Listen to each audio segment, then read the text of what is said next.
Supreme court ने हल्के motor वाहन लाइसेंस धारकों को 7,500 किलोग्राम तक वजन वाले परिवहन वाहन चलाने की अनुमति दी। भारत की शीर्ष अदालत ने 6 नवंबर 2024 को एक जबरदस्त फैसला सुनाया है। इस फैसले की वजह से एक और जहां LMV लाइसेंस धारकों को 7,500 किलोग्राम तक वजन वाली कमर्शियल व्हीकल्स चलाने के लिए अब अलग से लाइसेंस नहीं लेना पड़ेगा, वहीं उन बीमा कंपनियों को भी सबक मिलेगा जिन्होंने बस इसी आधार पर क्लेम रिजेक्ट कर दिए थे कि ड्राइवर के पास LMV ड्राइविंग लाइसेंस था और वह कमर्शियल वाहन चला रहा था। दोस्तों, क्या है पूरा मामला, आइए जानते हैं सरल भाषा में इस वीडियो में। दोस्तों, शायद आपको पता हो कि अब तक LMV ड्राइविंग लाइसेंस के आधार पर हल्के मोटर वाहन जैसे कार, रिक्शा, टैक्सी आदि चला सकते थे, लेकिन आपको यदि छोटे कमर्शियल वाहन जैसे छोटा हाथी, पोर्टर या ऐसा ही कोई लोडिंग वाहन जिसमें सामान की आवाजाही करनी हो, तो अलग से हेवी मोटर ड्राइविंग का लाइसेंस लेना पड़ता था, जिसके अभाव में कई लोगों को परेशानियों का सामना करना पड़ता था। लेकिन अब भारत के मुख्य न्यायाधीश श्री चंद्रचूड़ की अध्यक्षता वाली 5 न्यायाधीशों की संविधान पीठ के फैसले ने यह तस्वीर पूरी तरह से बदल दी है।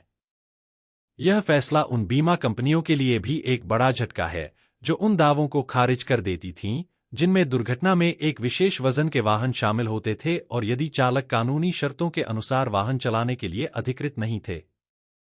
कमर्शियल वाहन चालकों को राहत देते हुए सुप्रीम कोर्ट ने बुधवार 6 नवंबर 2024 को कहा कि हल्के मोटर वाहन LMV के लिए ड्राइविंग लाइसेंस रखने वाला व्यक्ति 7,500 किलोग्राम तक वजन वाले परिवहन वाहन को चलाने का भी हकदार है, किंतु 7,500 किलोग्राम से अधिक वजन वाला वाहन LMV लाइसेंस पर नहीं चलाया जा सकेगा।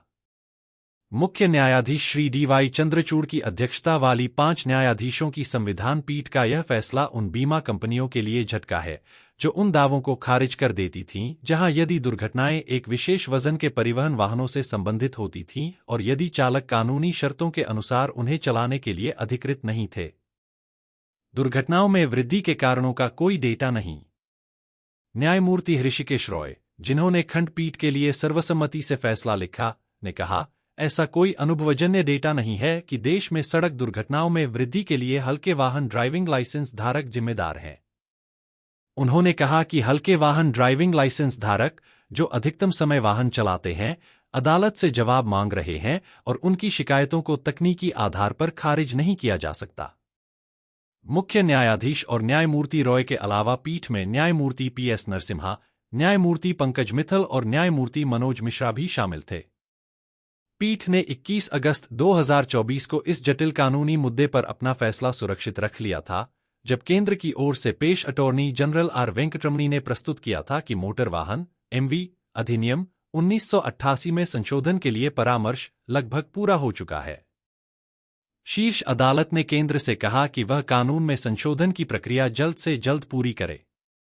कानूनी प्रश्न जिसका उत्तर पीठ ने दिया यह था कि क्या हल्के मोटर वाहन LMV के लिए ड्राइविंग लाइसेंस रखने वाला व्यक्ति 7,500 किलोग्राम से अधिक भार रहित परिवहन वाहन चलाने का भी हकदार है। इस मुद्दे ने हल्के वाहन चलाने के लाइसेंसधारी व्यक्तियों द्वारा चलाए जा रहे परिवहन वाहनों से संबंधित दुर्घटना मामलों में बीमा कंपनियों द्वारा दावों के भुगतान को लेकर विभिन्न विवादों को जन्म दिया है।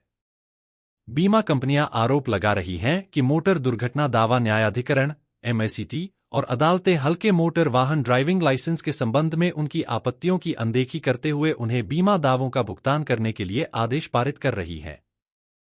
बीमा कंपनियों ने कहा कि बीमा दावा विवादों पर निर्णय करते समय अदालतें बीमाधारक के पक्ष में दृष्टिकोण अपना रही हैं। खैर, बीमा कंपनियां जो कहना है कहती रहे, लेकिन पुरानी कहानी अब नहीं दोहराई जा सकेगी और RTO भी छोटे छोटे ड्राइवर को LMV के आधार पर तंग नहीं कर सकेंगे। तो कैसी लगी आपको यह जानकारी? उम्मीद है आपको यह वीडियो और इसके कंटेंट जरूर पसंद आए होंगे। यदि आपको यह जानकारी अच्छी लगी हो तो कृपया वीडियो लाइक करें और अपने परिवार तथा दोस्तों के साथ शेयर करें। यदि आप चैनल पर पहली बार आए हैं तो प्लीज चैनल को सब्सक्राइब अवश्य करें और बेल आइकन को ऑल पर प्रेस कर दें। दोस्तों, आपका एक लाइक और सब्सक्राइब हमारा बहुत उत्साह बढ़ाता है और हमें और भी अच्छे अच्छे वीडियोस बनाने की प्रेरणा देता है। इस वीडियो को देखने के लिए धन्यवाद।